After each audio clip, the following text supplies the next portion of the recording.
d'improvisation Nouveau-Brunswick présente Catégorie libre.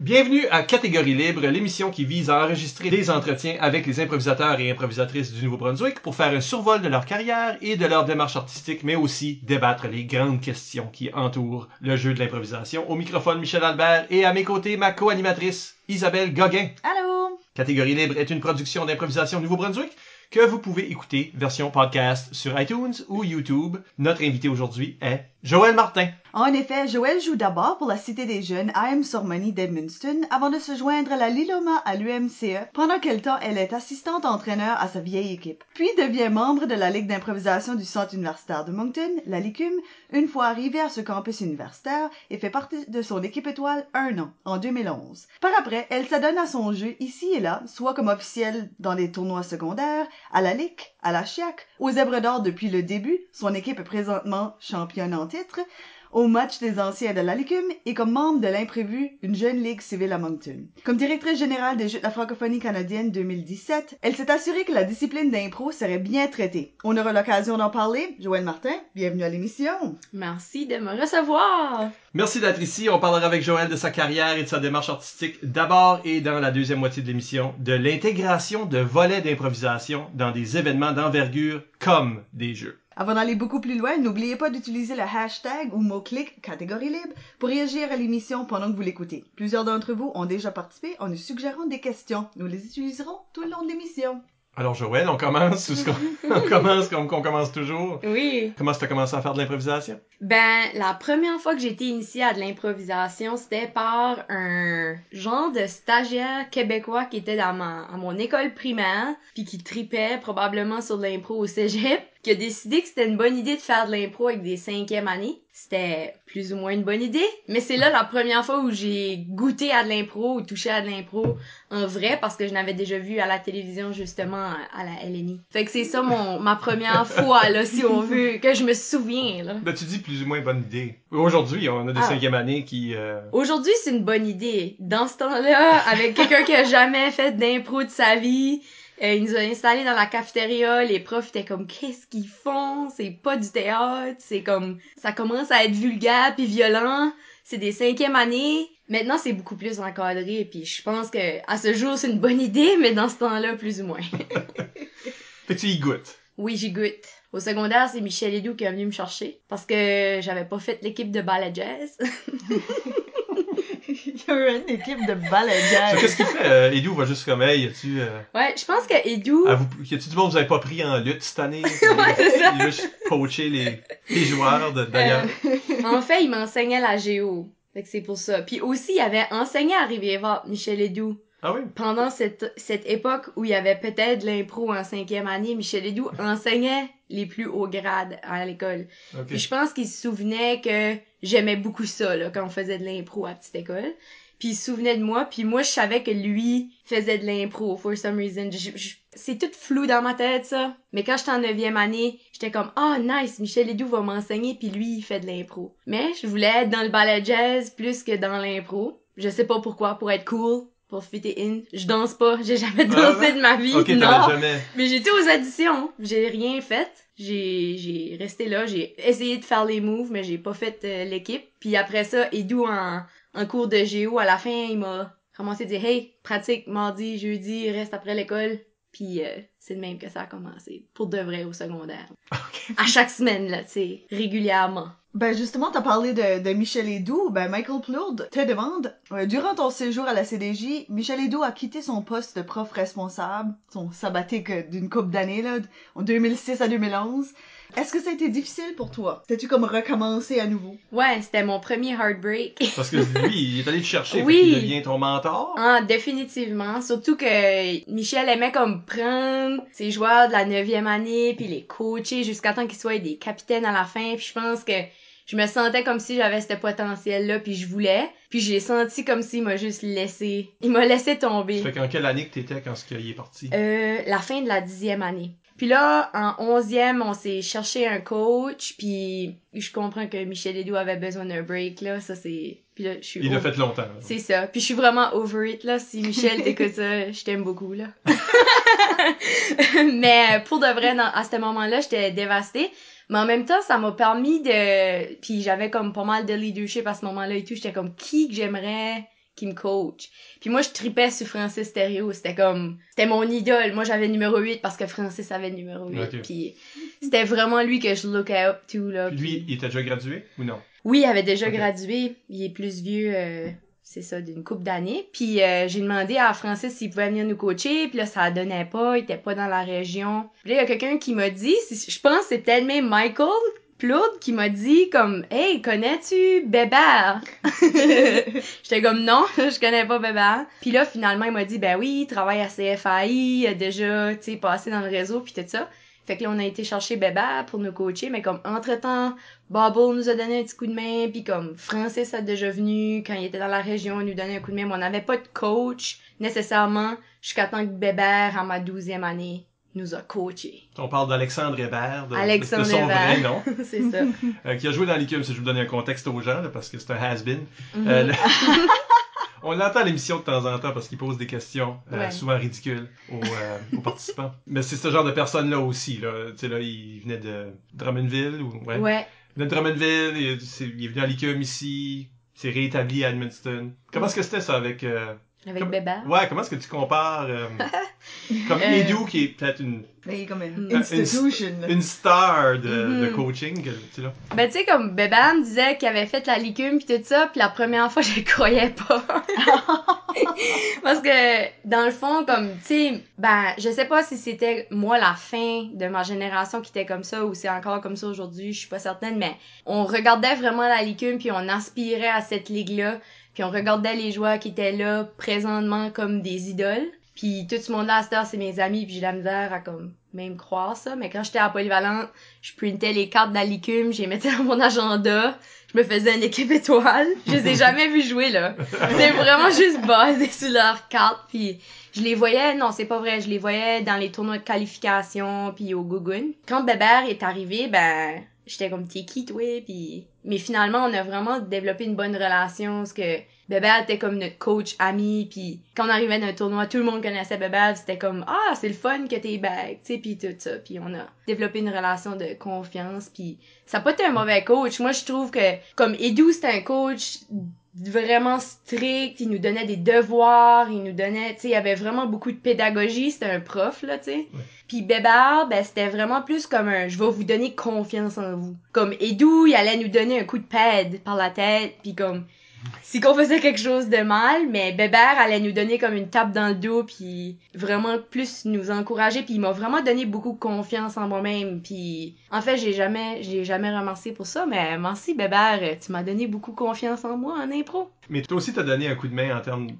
d'entraînement à cette équipe-là. T'as fait comme un Francis Thériault aussi quand t'as accédé à l'université. Un petit peu, oui, parce que l'impro me manquait beaucoup. Arrivé à l'université, j'ai fait une année au campus d'Edmundston, puis il y avait pas assez de joueurs pour vraiment raviver la Liloma. Puis encore une fois, c'était Bébert notre coach, puis c'est parce que moi j'étais rendue à l'université puis je voulais continuer, j'étais comme come on Bébert, essayons de faire des pratiques. Tu sais, puis on a eu peut-être 2-3 pratiques, puis il y avait vraiment pas beaucoup de monde qui était intéressé, comme pas assez pour avoir une équipe là, tu sais. Au moins si on avait assez pour avoir une équipe, on aurait tanné l'université pour essayer d'aller à la QI, on aurait perdu tous nos matchs, mais finalement cette année-là, on a rempli le char à Bébert, puis on a été voir la QI à Rimouski. Fait que, tu sais, comme, j'ai toujours continué d'aimer l'impro parce que je savais que je m'emmenais à Moncton puis que je voulais jouer dans la licume. Fait que j'ai gardé un contact avec la CDJ aussi parce qu'il y avait des joueurs, là, que ça faisait 3 ans que je jouais avec eux autres puis qui étaient rendus en 12e année puis je voulais pas que l'impro meure à la CDJ parce qu'on avait tellement une grosse legacy, si on veut.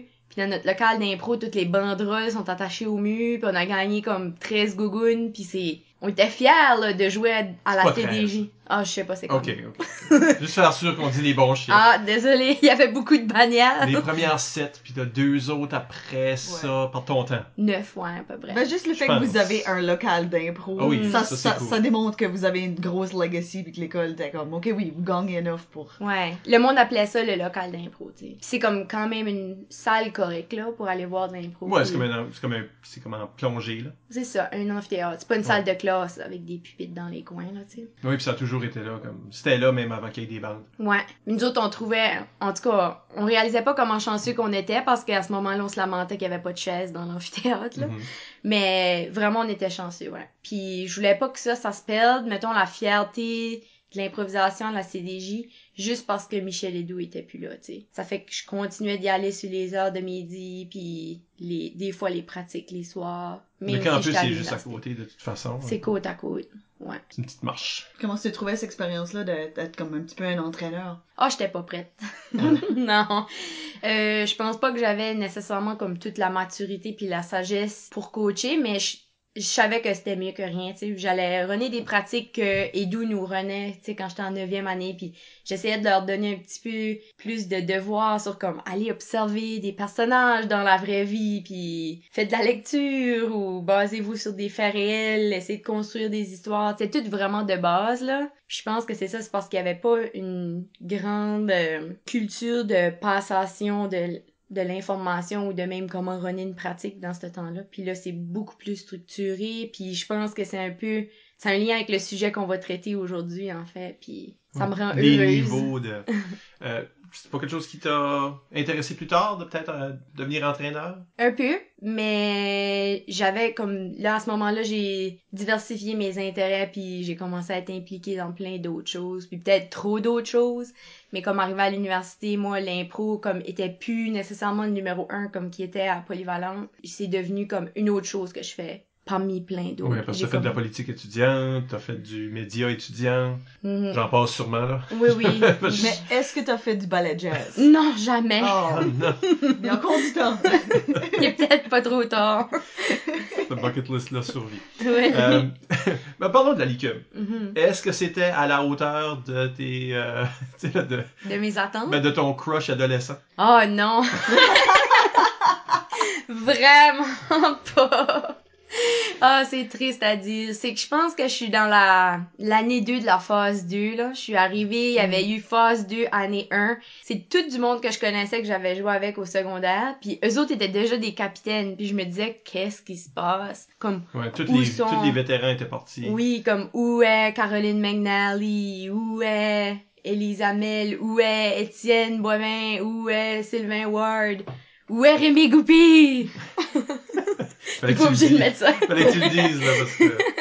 Mais non, tout ce monde-là était parti. Toutes mes idoles de l'ICUM étaient parties. Mais je voulais quand même faire de l'impro. Ça avait pas de lien ça n'a pas affecté, si on veut, mon vouloir de participer. Puis quand j'ai été aux auditions de la LICUM pour la première fois, je shakeais, j'étais nerveuse. J'avais peur de pas faire la ligue, là, tu sais, c'était vraiment une de mes peurs. Mais je savais qu'on allait avoir du fun pareil. C'est juste, je savais aussi que c'était le début de quelque chose d'autre. Puis il y avait eu déjà une année 1 à phase 2. Mais là, c'était vraiment différent, comme il y avait vraiment plus personne. Je pense, même année 1, je veux pas dire de mensonge, mais je pense qu'il restait peut-être un ou deux vieux. Ben, année 1, la vraie année 1, quand Ouais. on a changé de local pis tout ça, la vraie année 1, c'est tous des vieux. OK. Oui. C'est pratiquement juste des vieux. Puis tout ce monde-là part. Fait que phase 2, année 2, Ouais, il restait Marc Doiron, qui Mhm. était capitaine d'une des équipes, puis moi j'arbitrais. c'est ça. Hmm. C'est tout ce qui restait. Mhm. C'est toi qui t'es arrivé, là, pis eux autres, ils étaient juste... Ça faisait, il y avait un an, Il y là, avait comme un an, Bob ouais. avait un an, Gab avait un an. Moi, tout, j'avais un an d'université, mais pas de l'ICUM. C'est ça, parce t'avais que- la même âge qu'eux autres. Ouais, c'est tout mon âge, là. En tout cas, fait que quand j'ai fait l'équipe des Verts, je m'ai dit, what the f... Moi, je pensais que je serais jaune ou rouge. Je voulais surtout pas être bleu, for some reason. Ah, y a Personne personne voulait qui être veut bleu. L'équipe à Francis Thériault, pourtant. Ben, tu vois, j'étais mal informée. C'était l'équipe qui a tué. Ah. C'était pas un bon temps pour Francis, les bleus. Mais bon, je sais pas, j'étais pas là. Mais tout ça pour dire que quand j'ai été choisie dans les Verts, l'équipe à Gab, j'avais comme une bonne relation amicale avec Gab, puis j'étais très contente d'être dans son équipe. Mais je me disais, c'est pas mon style de jeu, ça. C'est comme, c'est pas... Qu'est-ce qui est ton Je style de fitais jeu? pas. Moi, je suis vraiment rouge. Ça veut dire quoi, ça? Pour Ouais, Ouais. qu'est-ce que ça veut dire? Qu'est-ce que ça veut dire pour les gens à la maison? Ouais, pour les gens à la maison, avez-vous déjà fait le test Insight? Non? Tu veux-tu dire les Les personnalités tests de au bureau? personnalité, ouais. Je trouve que les personnalités de l'ICUM représentent un petit Ok. peu aussi le test Insight. Moi, je suis pas tout le temps bleu-vert dans cette affaire-là. Ben, tu vois, moi, je suis rouge-jaune. Intellectuel, puis... Émotionnel? Un trou Organisé. de fesses. Organisé, oui, Oui, ok. organisé, intellectuel. Moi, c'est explosif et ludique, tu sais. C'est ça qui me représentait le plus à ce T'es moment-là. rouge-jaune. Je suis rouge-jaune. Puis j'ai joué rouge-jaune, puis on a gagné la coupe quand j'étais dans l'équipe des jaunes, puis on s'est rendu en finale quand j'étais capitaine des rouges. Mais non, vraiment, puis je sais pas s'il y a une théorie en arrière des couleurs, là, pour de vrai, mais peu, je un me peu, sens ouais. plus rouge, puis rouge, c'est plus comme l'équipe dynamique qui va tout le temps plus être portée vers l'action, ou plus être dans le moment, puis le moment est en feu, tu sais.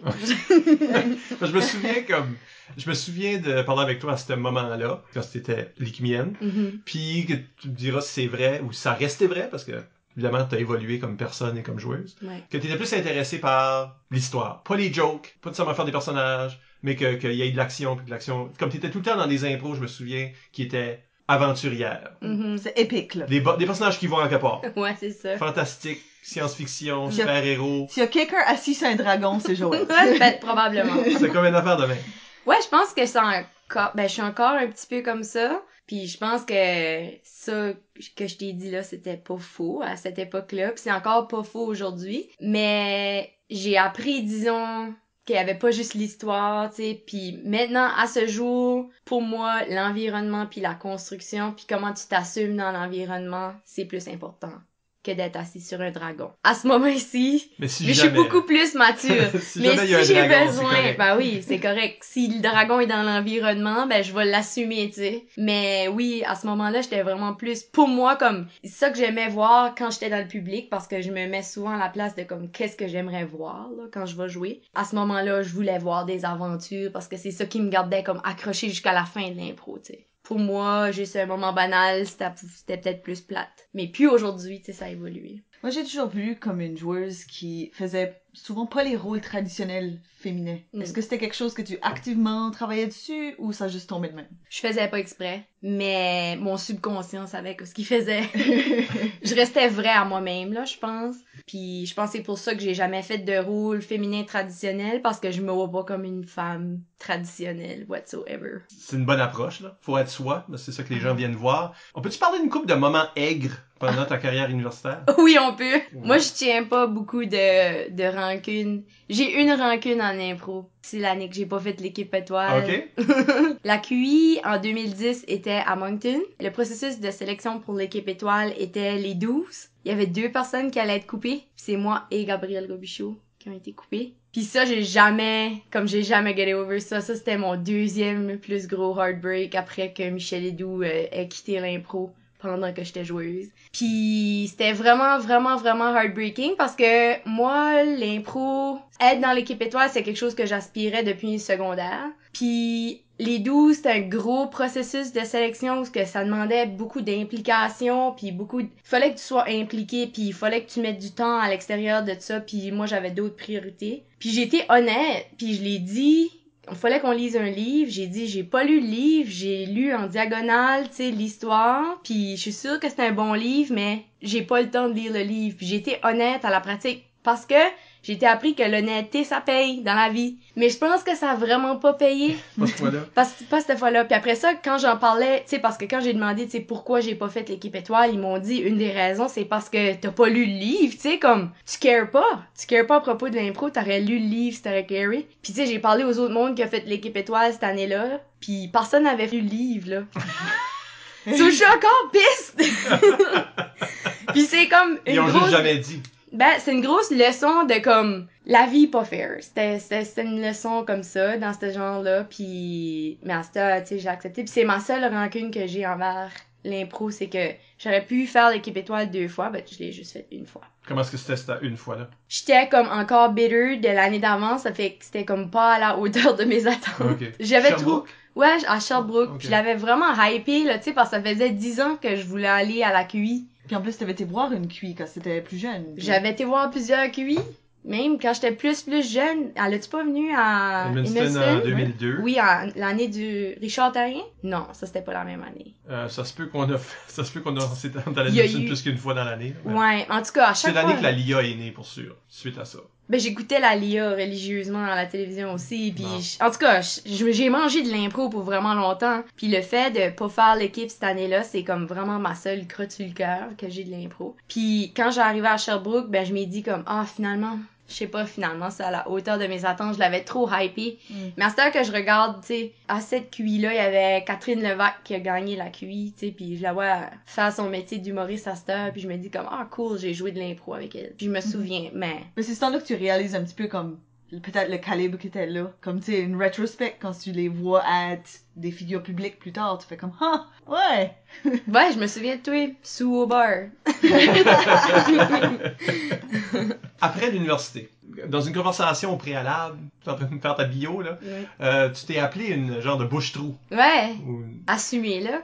Ouais. Ouais. Parce que, qu'est-ce que c'est maintenant? Qu'est-ce que c'est après l'université? Se trouver une place à jouer. Ben, c'est plus difficile, c'est moins accessible. Si tu coaches pas, si t'habites pas, c'est comme quoi ton rôle dans l'impro, tu sais. Ça fait que, après l'université, à chaque fois qu'il y avait une opportunité d'aller jouer, parce que j'ai tout le temps plus aimé jouer que les autres affaires, là. Mais ça change pas que j'aime être juge de salle ou peu importe. Mais ça m'interpelle moins, mettons, être officiel que d'être joueur. Aimer être juge de salle, c'est pas quelque chose que t'entends Non. souvent. Non? Non. Mais je pense pas que je l'ai fait assez souvent. Les gens trouvent ça difficile. Non. Le plus tu le fais, le plus t'es comme Ouais. Je l'ai pas assez faite, clairement. Yeah. Mais comme les fois où j'aurais eu besoin, où j'aurais pu, c'est quelque chose que je trouvais quand même plaisant. Après l'université, je me considère une joueuse bouche-trou parce qu'à chaque fois qu'il y a quelqu'un qui a besoin d'une fille, c'est triste à dire. Puis je sais qu'il y a des bons podcasts de catégorie libre là-dessus, vous pourrez aller les écouter. Mais à chaque fois qu'il y avait une équipe qui avait besoin d'un joueur, puis on me demandait, j'ai rarement dit non. Je m'ai même déplacée pour jouer à Bathurst. Il y a eu des tournois qui sont venus à Edmundston, il nous manque un joueur, j'ai embarqué. Puis même plus des tournois amicaux comme au Québec, et des choses comme ça aussi. Hein. Ouais. Le Open de Rimouski, j'imagine. Moi, j'ai pas été à Rimouski, non. mais j'étais supposée. Puis c'est tout le temps une question de travail qui a fait en sorte que j'ai pas pu y aller. Mais Rémi, Saint-Pierre, tout ça, ça fait 2 ans que je suis supposée d'y aller, là. OK. Puis là, l'année T'es prochaine... dans leur équipe, mais t'es tout le temps trop occupé. Ouais, c'est ça. Je suis joueur honorifique, là. Ouais. Il amène une photo de toi. Ouais, presque. Fait que t'as joué pour la Ligue, Ouais, t'as joué pour la Chiac, ouais. puis on parlera de l'imprévu plus tard, parce que ça, c'est comme finalement une ligue où ce que t'as joué Mhm. une saison. C'est ça, finalement. Comme T'es adulte. vraiment membre. Ouais. Vraiment membre. Qu'est-ce que c'est de juste show up? Tu sais, dans une ligue à quelqu'un d'autre, juste pour dépanner, puis... Puis peut-être s'ajouter à des équipes que t'étais pas nécessairement dans la composition originale. C'est terrifiant. Puis à chaque fois, c'est pas comme à chaque fois c'est le même sentiment. Comme l'année passée, André Roy m'avait demandé d'aller donner des ateliers avec lui au Manitoba. J'ai dit oui tout de suite parce que fallait que je prenne des jours de congé. Puis j'ai jamais été au Manitoba, ça je suis comme yeah, je vais y aller. Puis j'ai joué avec la Lime là-bas, puis c'était terrifiant là, tu sais, comme t'arrives, puis les autres ils pensent hey, elle vient du Nouveau-Brunswick, puis elle est comme, tu sais, elle est professionnelle là, ils l'ont emmenée ici pour nous montrer des choses, puis là c'est comme la pression. Ils l'ont choisi, là, elle doit être quelqu'un. Ouais, c'est ça, pas vraiment. Mais tu sais, une fois rendu là, je trouve que ce track-là, c'est un track en impro que j'ai pas eu dans nulle part d'autre sphère de ma vie, peut-être parce que je fais pas de scène autrement, là. Mais c'est un track qui me garde vraiment comme mes réflexes aiguisés, puis qui fait en sorte que je performe quand même bien sous pression, mais je vis beaucoup de pression avant d'aller jouer avec des personnes que je connais pas. Beaucoup de stress, puis là, la première impro casse la glace, puis après ça, c'est comme faire du basic. Parce que moi, je t'ai redécouvert comme joueur aux Zèbres d'Or. Comme vraiment, même les 2 dernières éditions, je dirais. Mm. C'est comme, waouh, Joël est comme un autre niveau, là. Ouais, j'ai fleuri. Ouais. Ben ça, je pense que c'est pour avoir pris une longue pause, puis avoir redécouvert que j'aimais vraiment ça. Beaucoup n'avoir parlé aussi, comme... Parce que veux pas, ça fait pas nécessairement partie de mon quotidien. Mais à la maison, on en parle souvent parce que ça... Moi puis Rémi, c'est une des C'est choses ça, qu'on t'es a en couple commun. avec Rémi Goupil. Ouais. Tu vas avoir son enfant. Je porte son enfant présentement. À l'enregistrement. À l'enregistrement, Ça peut être né par ouais. le temps que vous écoutez ceci. Ah, c'est cool, ça. Je sais pas comment est-ce qu'il va s'appeler. Ah, on sait pas nous autres non plus. On sait que c'est un petit gars. Ouais, c'est un petit gars. Fait que Rémi Junior, Ah, il va aimer ça. peut-être que t'es en train d'écouter ceci. Des vieilles archives à maman. Ouais. On parlait beaucoup d'impro avant que tu sois né, Rémi Junior. Oh, peut-être qu'il fait comme oh, Oh, ça va God. pas arrêter. Je veux juste faire du tennis, maman. Amène-moi au hockey. C'est ça. Fait là, oui, tu disais que vous en parlez beaucoup à la maison, fait que ça... Ouais. Puis Rémi, comme c'est un excellent pédagogue aussi, puis juste en parlant avec lui, ça a fait maturer mon jeu sans que j'ai eu besoin de jouer. Parce que là, lui, il me disait qu'est-ce que lui a appris, moi, je disais qu'est-ce que j'avais bien fait, mal fait, tu sais, puis on en parlait comme, tu sais, de Moncton à Edmundston, là, c'est une long ride, puis après un bout, comme... Tu parles de sujets que, qu'est-ce qui se passe, tu sais, toute ta semaine est revue minute par minute, fait que là, on commençait à parler d'impro. Puis... Qui est le sujet sans fond. Sans fond, vraiment. Puis on s'est vu parler D'où l'émission. comme... Ouais. Mm. On s'est vu parler 3 heures de temps d'impro, pas de problème. Puis le fait que le Zeb était présent maintenant pour les joueurs adultes, ça nous forçait à en parler plus. Puis comment, avec qui on veut jouer, c'est ça qui est la beauté avec le Zeb, c'est qu'on crée notre équipe. Puis ça, je pense que ça aide beaucoup à mon jeu. Parce que là, j'arrive avec une équipe en qui j'ai comme 100% confiance. J'ai dit comme avant 100%, mais j'ai vraiment 100% confiance dans les joueurs de mon équipe, où ce que je peux juste comme me laisser aller, puis c'est là que je performe le mieux. Mais tu peux tellement prendre plus de risques quand ce que tu fais 100% confiance aux autres. Parce que tu sais que, regarde, si tu tombes, ben, ils vont pas carry that much, ou ils vont être là pour t'aider. Ils sont soit là pour te ramasser, ils sont soit là pour te moquer. Ouais, Pour te pousser. C'est ça. Oh non, faudrait pas que j'avance, je vais tomber. Ah! Oh, ben. Qu'est-ce que tu cherches dans un joueur qui devrait jouer dans les pizza emoji? C'est ça le nom de l'équipe? Qu'est-ce que je cherche? Ah ben, tout de suite, nous autres, ça va un petit peu avec la balance dans l'équipe, là, comme ça. Parce qu'on a Marc Bernier qui peut prendre beaucoup de place, on a Rémi Goupy qui peut prendre beaucoup de place, puis on a moi qui peut prendre beaucoup de place. Fait comme 4e joueur, on cherchait justement quelqu'un comme Olivier Cormier, qui avait presque pas envie de jouer. Puis même au début, je me rappelle, on disait, on cherche un 4e joueur qui va aller sur une impro, tu sais. On a déjà dit ça. Okay. Mais tu sais, parce qu'on voulait jouer vraiment les 3, on voulait embarquer sur toutes les impros, là, tu sais, comme on était les 3, qui est-ce qui va jouer le plus d'impro, là. Puis j'aurais jamais pensé que j'aurais été compétitive dans ma vie en général, mais le fait de jouer avec Rémi puis Marc Bernier, ça m'a rendu un peu plus compétitive avec moi-même puis avec les membres de mon équipe. Je suis pas compétitive avec les autres équipes, ça me dérange pas de gagner ou perdre de points. Okay. Mais je suis compétitive avec mon équipe. Je veux qu'on fasse la meilleure comparée, je veux qu'elle soit meilleure que celle-là qu'on a faite avant. Puis ça, c'est quelque chose que j'ai adopté depuis que je parle beaucoup d'impro avec Rémi, parce que moi, dans la vie, j'étais pas compétitive. Puis c'est comme ça qui me manquait pour être meilleure, dans le fond. Parce que les gens vraiment bons sont un petit peu compétitifs. Ben, ça peut facilement te driver. Mm-hmm. Parce qu'autrement, c'est facile de rester status quo un peu. Mais c'est juste de trouver contre quoi fallait que tu compétitionnes. Oui, puis moi, ben, la compétition était tout le temps contre moi-même et juste contre moi-même, mais là, je peux compétitionner contre les membres de mon équipe ou avec les membres de mon équipe. Puis là, ça nous fait juste construire quelque chose de mieux parce qu'on est en compétition tout le temps pour être meilleur. Parlons de l'imprévu. Mm-hmm. Ça, c'est une ligue qui a commencé au moment de l'enregistrement. Il y a juste eu une saison. Ouais. T'es dans l'équipe des Rouges. voilà. Ah, ben finalement. Ouais, C'est ça ça. marche. Avec Basse Lévesque, Oui. qui posait une question d'ailleurs sur Facebook, Isabelle. Oui, il se remémore le début de cette saison-là, quand vous discutiez en équipe d'un petit peu qu'est-ce que vous vouliez retirer de la saison. Puis il demande quelle est l'attraction de faire du jazz? Ça, c'est quelque chose que tu y aurais dit. Ouais. Que tu voulais faire du jazz. Ouais. C'est parce que... Ok, attends. Je sais même pas qu'est-ce que je pensais à ce moment-là, mais je vais te répondre qu'est-ce que je pense. Tu pensais à La La Land. Probablement. Mais à ce moment-ci, quand je pense à du jazz, ben en fait, du jazz, c'est un type musical que pas tout le monde aime, qui est souvent surprenant. Puis si tu t'y prêtes, puis tu t'immerses dans l'environnement musical, ça va faire une musique d'ambiance qui va être très plaisante. Donc moi, je voulais faire plus que de l'impro, mais je voulais que dans l'impro, il y ait une ambiance, puis il y ait des surprises, puis il y ait des moments forts, puis des moments doux, puis des moments saccadés, puis des moments qui font pas de sens, Mais à la fin, ça fait quand même comme une œuvre qui est vraiment intéressante au niveau sonore. Du jazz, pour moi, c'est ça. Puis tout ce que je viens de dire, ça peut s'appliquer à l'impro parce que du jazz, c'est improvisé souvent. Donc moi, c'est un peu comme ça que j'imaginais le lien entre le jazz parce que du jazz, c'est de l'impro.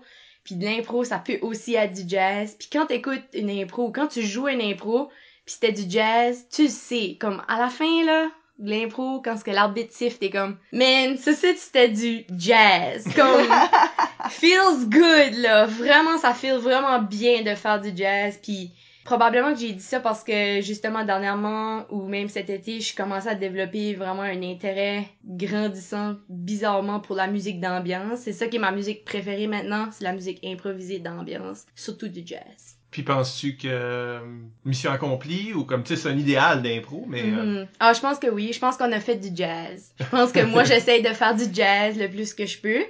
Puis c'est sûr que du jazz avec Marc Bernier, c'est pas la même chose que du jazz avec Bass. Puis ça c'est juste parce que c'est deux musiciens différents. So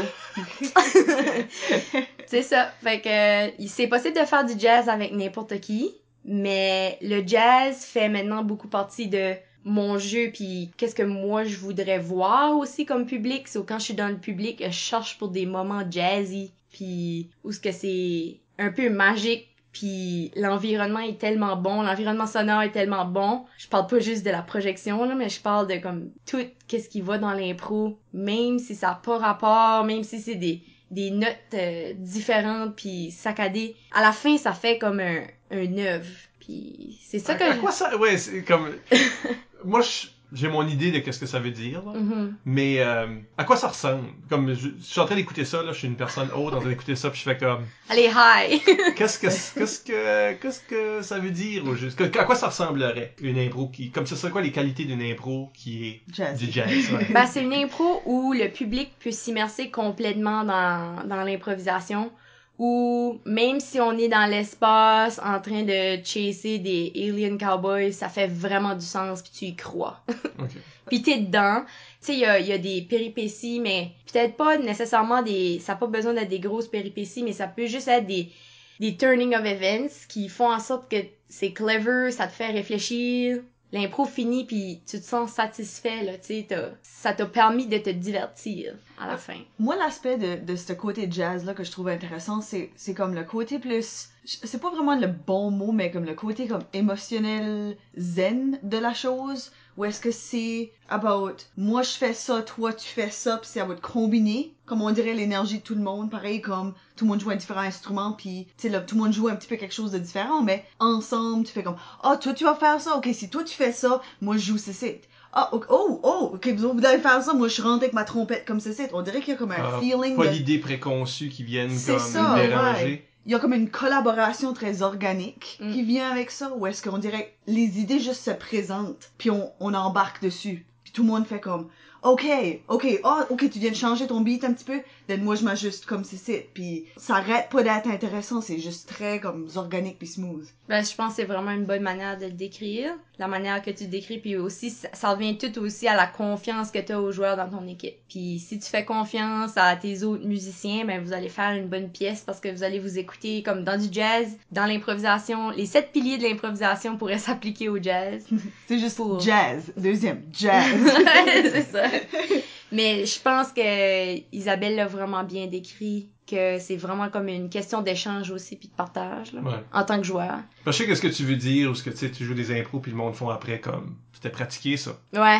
Ça semble pratiqué, ouais. tu sais parce que le monde a le goût de se lever puis faire un standing ovation. Le monde parle pas un par-dessus l'autre, on dirait juste comme on dirait qu'ils sont tous sur la même longueur d'onde même qu'ils étaient dans différentes équipes, tu sais là. Ça comme pousse quasiment la qualité comme pas juste de on a fait une impro, c'est comme il y a un élément qui vraiment comme blow it away, comme genre on a fait un choix sonore, on a fait un choix de mise en scène qui est tellement frappant puis marquant, puis tout le monde a juste accepté que je trouve que le public ça les accroche puis ça reste avec eux. Puis ça revient à comme j'ai commencé à faire du jazz en impro, quand j'ai commencé à m'assumer personnellement puis à jouer de manière selfish, de jouer pour moi, de faire de l'impro, assumer chaque personnage, chaque moment, chaque fois que j'intervenais dans le match, je l'assumais, puis c'est là que j'ai commencé à entendre du jazz, puis c'est là que je pense que mon jeu, toi-même tu dis que tu m'as vu piquer, ben c'est quand j'ai commencé à m'assumer, puis c'est là que le jazz est arrivé, là. Ça, c'est quand tu dis tu joues pour toi, tu veux dire, t'arrêtes d'essayer de deviner qu'est-ce que le public veut, des choses de même, ou? Ouais, je joue pour moi,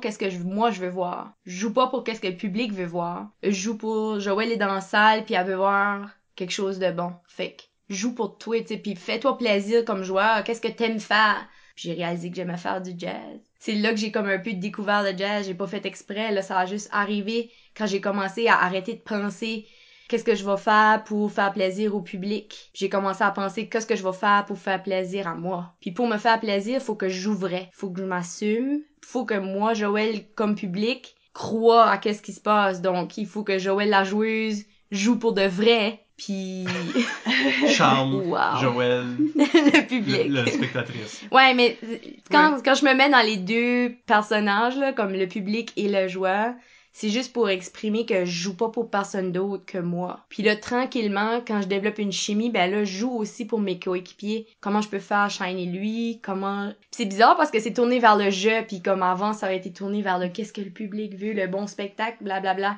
Ben la meilleure façon pour moi de faire un bon spectacle, c'est que j'aime le spectacle. Puis si j'aime qu'est-ce que je fais, d'habitude le public va y croire, puis ils vont aimer ça eux autres et tout. Ça vient comme naturellement, c'est comme une roue qui tourne, là.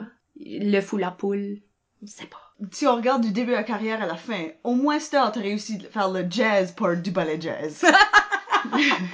Donc la prochaine phase, c'est le ballet. J'ai give up le ballet. Mais t'as raison, wow, le jazz m'a suivi depuis le début. Tu savais pas? Mais... Non, j'ai juste d'avoir un moment. Wow. Oh man. Bon, on va prendre une courte pause à ce moment-ci. Ouais, j'ai besoin d'un break. C'était beaucoup ça. Venir de ton non, on va danser pendant que... C'est ça. C'est ça. Au retour, on parle d'impro intégré dans des événements d'envergure avec Joël Martin. Restez là.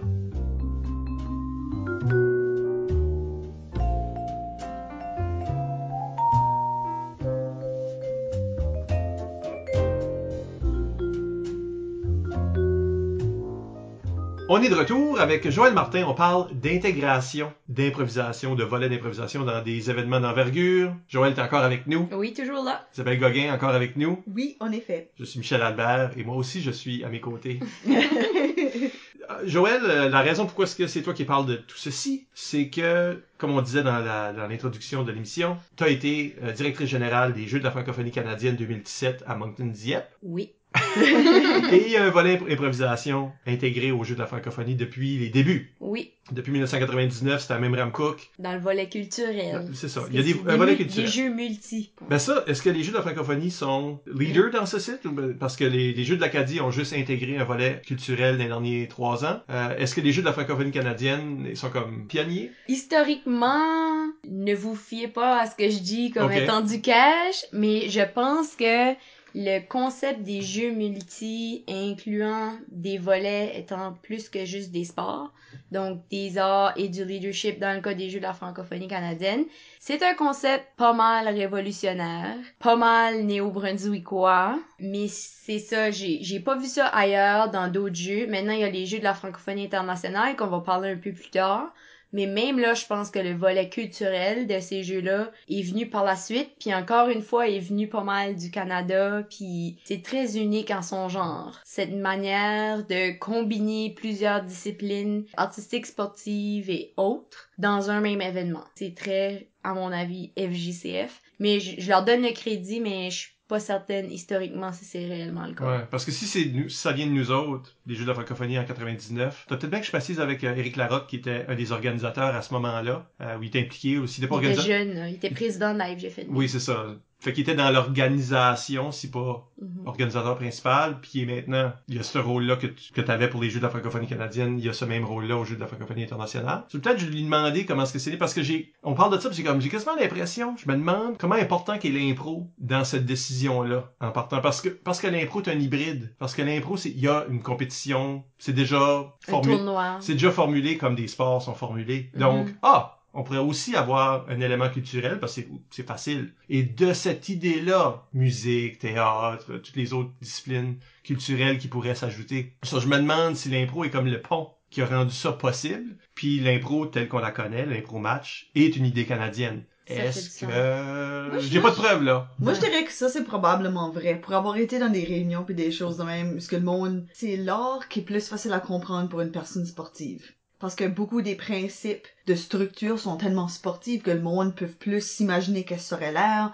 Ils peuvent beaucoup plus s'imaginer un système de classement, de pointage, comment est-ce qu'on évalue. C'est déjà beaucoup plus facile à un peu comme structurer puis le rendre clair pour quelqu'un sportif. Fait que je pense que ça vraiment sa raison d'être. Ce milieu-là qui finit par apporter le reste. Une chose est certaine, au niveau national, il n'existait pas de compétition nationale d'improvisation autre qu'au Québec, là, qui sont leur propre nation. Si on mais veut, tu sais, tout le reste du Canada, il n'y avait pas de compétition nationale où chaque province était représentée par une équipe et se rencontrait dans le cadre d'une compétition en improvisation. Donc ça, c'était nouveau. C'était un concept innovateur, mais les Jeux de la francophonie canadienne en soi, le fait d'avoir plusieurs volets, c'était un concept innovateur à ce moment-là aussi. Et puis qu'est-ce qui est en premier lieu, qu'est-ce qui est la pertinence d'inclure du culturel dans un grand événement de même? Pourquoi se donner ce trouble-là? Parce qu'il y a une complexité de plus que si on faisait juste des Olympiques, là. Tu te donnes ce trouble-là quand ta mission première pour ton événement majeur n'est pas la compétition. Mais la compétition est une excuse pour se rencontrer. Donc, les Jeux de la francophonie canadienne, l'objectif premier de cet événement-là, c'est la construction identitaire des jeunes, le fait de vivre en français, le fait d'échanger, de rencontrer, qu'il y a des jeunes du Yukon qui rencontrent des jeunes de l'île du Prince-Édouard. Ça se passerait pas dans un autre contexte qu'un rassemblement massif de jeunes, puis l'excuse pour les occuper pendant une semaine puis les faire se rencontrer, ben c'est la compétition. Donc comment on va faire bénéficier cette expérience-là au plus de jeunes possible? Ben c'est pas juste en incluant des sports, parce que là, tu touches juste une catégorie de jeunes, une catégorie d'intérêt. Fait que l'idée, c'est aussi de diversifier le pool de jeunes qui vont pouvoir vivre cette expérience-là puis essayer d'étendre ça à plus d'intérêts possible. Fait que là, tu vas chercher, justement, tu te dis, OK, quel autre volet qu'il pourrait avoir? Ben, il pourrait avoir un volet académique, puis là, ça serait des jeunes vraiment plus intellectuels. Il pourrait avoir un LAN party. Un LAN party, il pourrait avoir un volet multimédia, justement, tu sais, ça pourrait s'étendre même à d'autres. On pourrait revoir puis ajouter des volets, tu sais, si les ressources étaient là.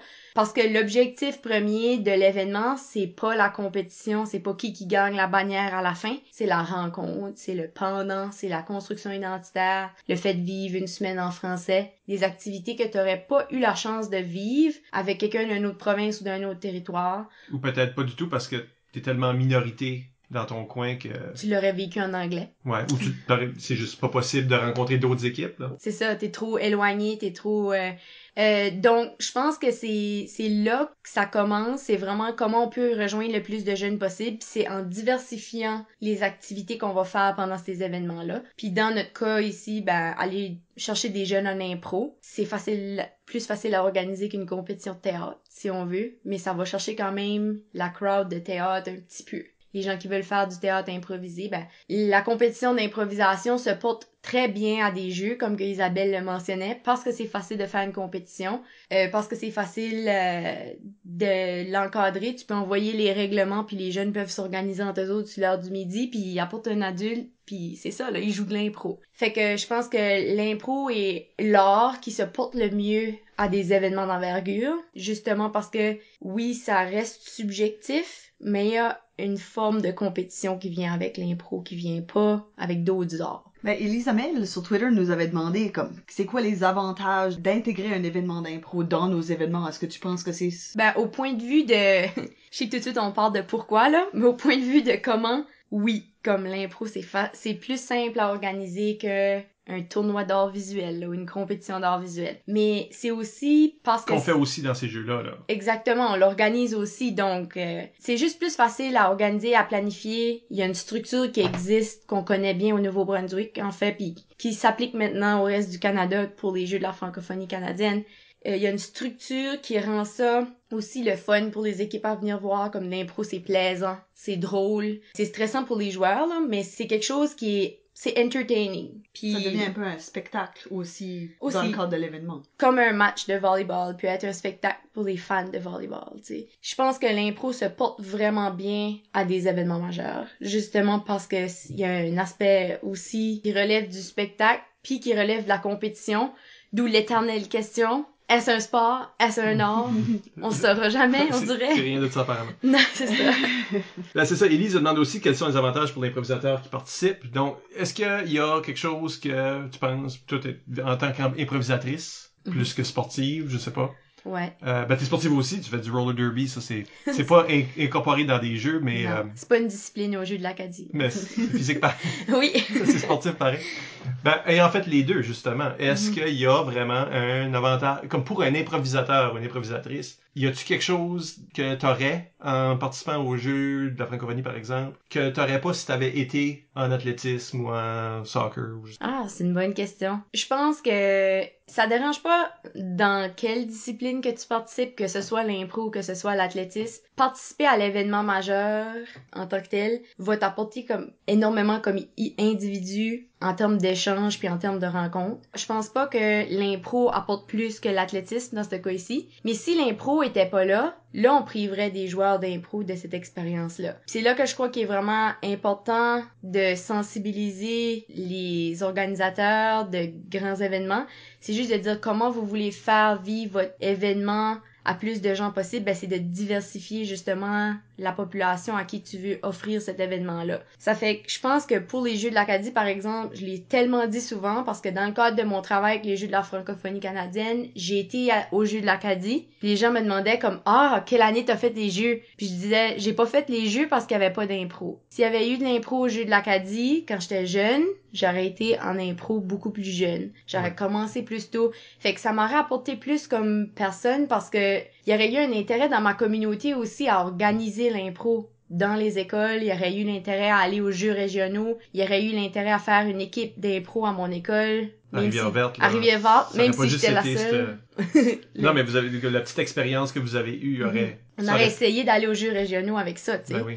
Tandis que là, on n'avait pas d'incitatif. Ça fait que l'événement comme tel, l'événement majeur, je pense, apporte plus à la discipline en termes de pérennité puis en termes d'intérêt aussi de la population, parce que ça va vouloir dire que il y a une grande masse de monde qui était pas sensibilisé à c'est quoi l'impro, qui maintenant connaît ça parce qu'il y en a au Jeu de l'Acadie, parce que sa nièce, son neveu, peu importe, a été au Jeu de l'Acadie, puis il aurait pas été autrement, là. Le jeune qui fait de l'impro, il est souvent pas dans l'équipe d'athlétisme, là, tandis que lui qui est en athlétisme, il est dans l'équipe de soccer, puis il est peut-être dans l'équipe de basket. Mais le jeune qui fait de l'impro, c'est peut-être sa seule chance de vivre un grand événement comme ça. Puis je pense qu'il y a un élément de fierté de représenter ta région aussi, que ce soit dans n'importe quelle, que ce soit ta province au complet ou que juste ta petite région, ton école. Puis que si justement t'es pas sportif, les autres disciplines sont très individuelles. Tu sais, tu peux représenter ton école en art visuel, mais souvent ça va être individuel. Des fois les troupes de théâtre, ils ont l'occasion, puis ça c'est sûr que c'est un tout.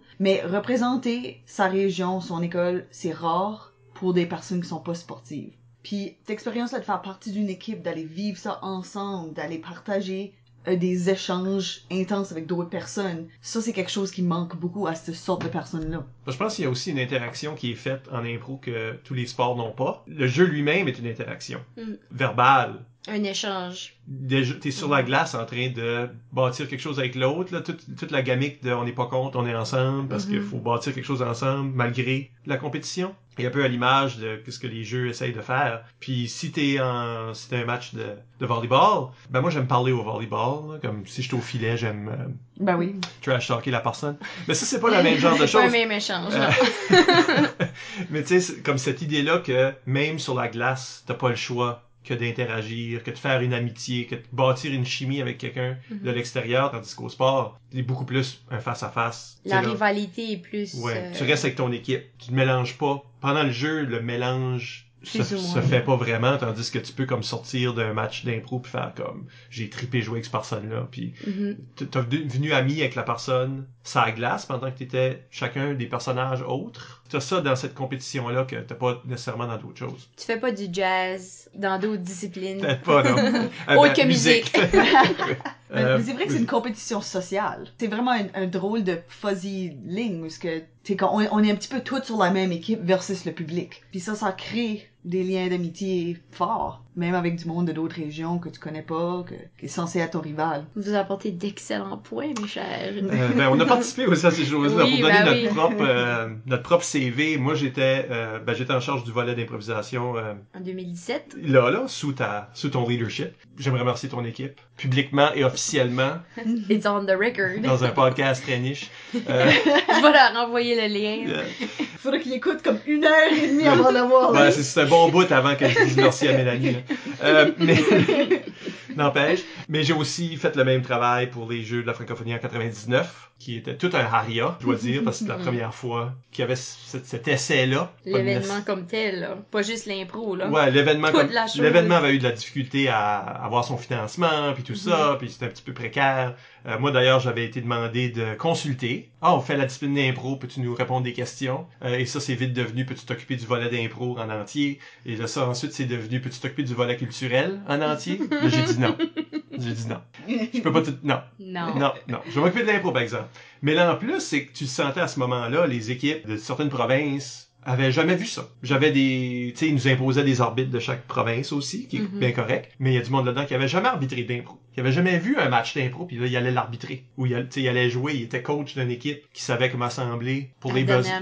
Ouais, pour les besoins, parce que c'est la première fois, puis il n'y a pas de tradition dans leur coin de ça. Ils veulent juste venir participer. Il y avait beaucoup de grabuge en coulisses, parce que tu sais, des gens qui étaient frustrés, qui comprenaient pas pourquoi ils voyaient des injustices, ils comprenaient pas pourquoi quelque chose avait arrivé. Tout le monde n'était pas sur la même longueur d'onde. Il y en a qui étaient excessivement compétitifs, au point de vouloir tricher, là, tu sais, là, comme on va mettre plein de monde dans la salle qui vote juste pour nous autres, puis parce qu'il y a pas de tradition d'éthique d'impro encore. Aujourd'hui, je pense pas qu'on a ce problème-là maintenant, parce que là, ok, c'est tous les 3 ans. Il y a un leg, là. C'est ça, ça existe maintenant. Mais dans le temps, il y a du monde que c'était leur première fois. Point. Et c'est encore vrai, là. Il y a du monde, c'est leur première fois devant un public, puis ça, c'est vrai au jeu de l'Acadie, c'est vrai au jeu de la francophonie, pour sûr. Ben, c'est quelque chose qu'on oublie peut-être au Nouveau-Brunswick, on est choyé. On a des tournois annuels, structurés, qui donnent ces opportunités-là aux gens de faire des choses. C'est ça. L'Ontario, le Québec, puis nous autres, puis... Manitoba. Secondaire, c'est plus ou moins, là. Ils en font dans les écoles, mais... Ouais. C'est ça, mais tu sais, nous autres, on a ces opportunités-là d'avoir des officiels qui ont de l'expérience, d'avoir des entraîneurs qui ont l'occasion de venir à des tournois avant d'aller à des choses comme ça, des joueurs qui ont l'expérience de jouer avec d'autres équipes, d'être sur scène devant un public, c'est toutes ces choses-là, on oublie la pertinence de ça, peut-être, parce qu'on est habitué que ça existe. Dans ce CV-là, toi, Isabelle, tu t'es occupé des 3 derniers volets d'impro de jeu de l'Acadie. Donc, entre nous, là, on a... Une petite expérience. Aucun de nous autres a jamais joué dans aucun jeu? Ou toi, t'as joué dans les... As-tu pu jouer dans des jeux? Non, mon équipe était pas assez bonne. Ah non! C'était Campbellton qui a été au jeu à Winnipeg en 2005. C'était ma seule chance. Toi, t'étais à ces mêmes jeux-là? Mais en vidéo. Tu sais, il y a d'autres volets, là. Oui. C'est un volet en démonstration, là. Quand même. C'est ça. Selon vos intérêts, il y a peut-être une place pour vous. On s'y connaît un peu. Parlons un peu du comment, parce que je dirais que un des points communs entre toutes ces différentes intégrations de jeux-là, je dirais que c'est pour des experts en impro, du moins, ça peut être très frustrant. Parce que t'es en train d'intégrer ce que toi t'es habitué de faire à quelque chose qui est plus grand que ça. Ouais. Qui a ses propres règlements. Qui a ses propres réalités. Qui a son propre héritage. Puis qui a un leadership, qui a pas nécessairement, comme là, c'était le fun au jeu de la francophonie canadienne. Ouais. Toi, t'étais à la tête de l'organisation ici, puis t'es une improvisatrice. Ouais. Fait tu comprends, là. Ouais, t'as un contexte pour la conversation, t'sais. Un petit peu plus, là, que d'autres gens qui ont jamais même vu un match d'impro. C'est ça. Est-ce qu'on dirait même que pour les gens qui ont... Il y a toujours eu de l'impro au jeu de la francophonie. Au jeu de l'Acadie, c'est récent. Les jeux de l'Acadie, ça fait longtemps que ça va. Oui. Mais c'est très récent qu'ils ont mis un volet culturel. Je dirais, il y a des gens qui sont dans les secteurs sportifs qui sont pas nécessairement sympathiques à l'impro. C'est un vol de ressources. Puis oui, on vole des places pour d'autres disciplines sportives, là. Pourquoi il y a plus de softball puis de tennis au jeu de l'Acadie? Puis de basketball, ça se peut-tu? Oui. Ouais. Je pense que ça, c'est si vous êtes un organisme qui va ajouter l'improvisation à vos disciplines, je pense qu'il y a une responsabilité à la façon que c'est présenté. Parce que j'ai déjà vu des événements intégrés l'impro, mais la façon que ça t'est présenté, c'était on élimine toutes ces disciplines sportives puis on ajoute l'impro. Mais ça donne vraiment l'impression de corrélation entre les deux. Puis peut-être que la corrélation n'est pas là, mais que ça crée comme déjà des relations tendues parce que des gens qui adoraient les disciplines qui ont été coupées. Évidemment, n'importe quelle discipline qui est coupée, ça va décevoir quelqu'un en quelque part. Mais il y a beaucoup de gens qui ont fait ce lien-là. Ouais. Qui ont associé les deux ensemble, Ben, puis ça part du mauvais pied. Ça crée des relations tendues dès le début. mais pour l'avoir organisé, il y a une corrélation directe entre enlever des places à quelque part pour donner des places ailleurs. Que ça soit l'impro, que ça soit le frisbee ultime, nous autres on l'a vécu, c'était en 2 disciplines sportives. Il fallait enlever des places en volleyball parce qu'il fallait ajouter la discipline de frisbee ultime. Puis le frisbee ultime, pour ceux qui connaissent ça un peu, c'est très amical, il y a pas de ref, c'est auto-refé entre eux autres. Okay, ouais. Puis ça match vraiment les valeurs des Jeux de la francophonie canadienne, puis on est un des premiers événements multi à avoir le frisbee ultime comme une discipline. Encore une fois innovateur dans la sélection des disciplines. Puis les Jeux de l'Acadie aussi, maintenant, ils ont le frisbee ultime.